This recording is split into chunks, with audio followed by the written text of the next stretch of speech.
In this podcast episode, Katherine Woodward Thomas, a licensed marriage and family therapist and best-selling author, shares profound insights into the core beliefs that limit people from manifesting their greatest potential. She discusses how identity is formed in early life, the pervasive feelings of "I'm not good enough" and "I'm alone," and introduces a transformative seven-step process to move beyond painful past experiences.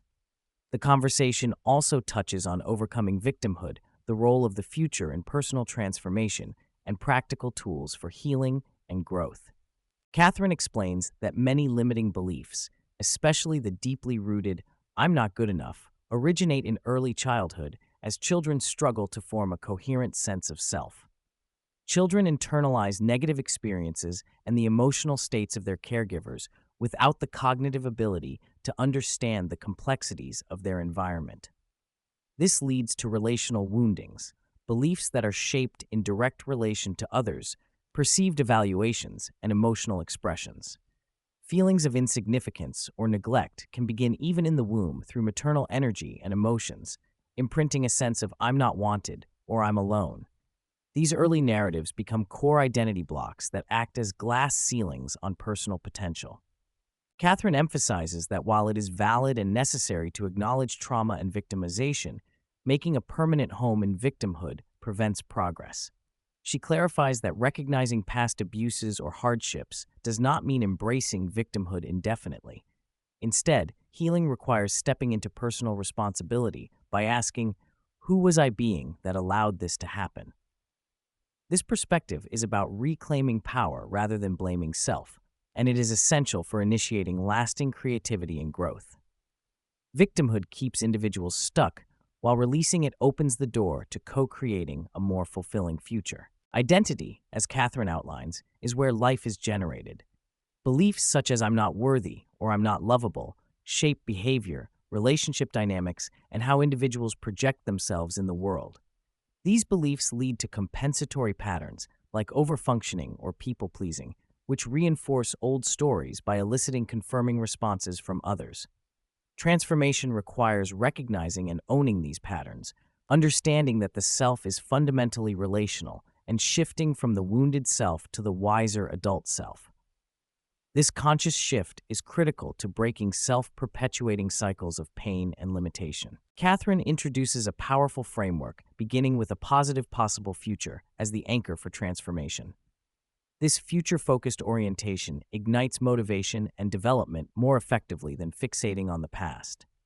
The first step is crafting a bold vision beyond current limitations, even if it feels unfamiliar.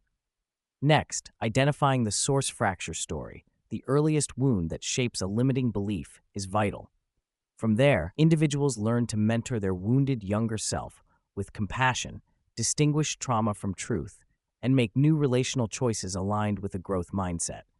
This mindset embraces learning over perfection, enabling stepwise integration of a new identity through consistent actions that reflect the desired future self. The conversation touches on impostor syndrome, noting it stems from an internalized identity steeped in old limiting beliefs. Catherine advises developing self-observation and witness awareness that can differentiate between the harmed inner child and the wise adult self. By locating the emotional and physical sensations tied to these beliefs and giving them age and form, people create space for compassionate internal dialogues. Using power statements to counteract false narratives supports breaking the trance of self-doubt. This internal coaching shifts the focus from fear-based thinking to future-oriented confidence, enabling sustainable growth. Catherine elaborates on the concept of future pull, where envisioning a compelling future draws people forward, catalyzing the development of necessary skills and new ways of being. She shares personal examples of feeling shy and unworthy, yet holding a vision of public speaking and leadership, which motivated her growth over time. Embracing new ways of relating and acting, even when unfamiliar or uncomfortable, is an integral part of transformation. This journey may provoke disruption, but remains essential for shedding old identity constraints and manifesting a brighter future. Healing is described as the domain of the past. It involves grieving, understanding, and emotional regulation around previous traumas. Transformation, conversely, is the domain of the future. It is about becoming who one needs to be to realize new possibilities. Both processes coexist but serve different roles. Healing creates the foundation for stability, while transformation engages the unfolding of one's highest potential. Catherine stresses that healing is ongoing, and some wounds may persist, but they need not dictate the trajectory of one's life.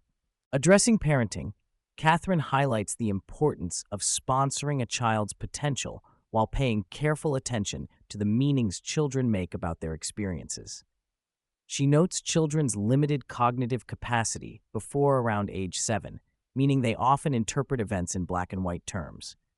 Parents can profoundly impact a child's identity by helping to reframe these meanings with love and clarity, protecting their sense of self-worth and belonging, especially in moments of social difficulty. Catherine candidly shares her experience of receiving a major book deal, followed shortly by a cancer diagnosis.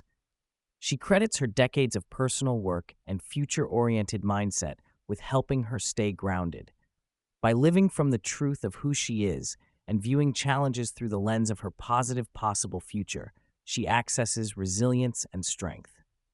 This approach honors both the reality of suffering and the power of conscious choice, embodying the integration of healing and transformation in lived experience. Catherine defines greatness as living fully into one's unique calling and delivering the gifts only they were born to bring to the world. She emphasizes that amidst global tensions and personal obstacles, stepping into this expansive purpose is both a personal responsibility and a beacon for collective healing. Her final message underscores love as the essence of being and creation, and that each person is the architect of their own life and legacy.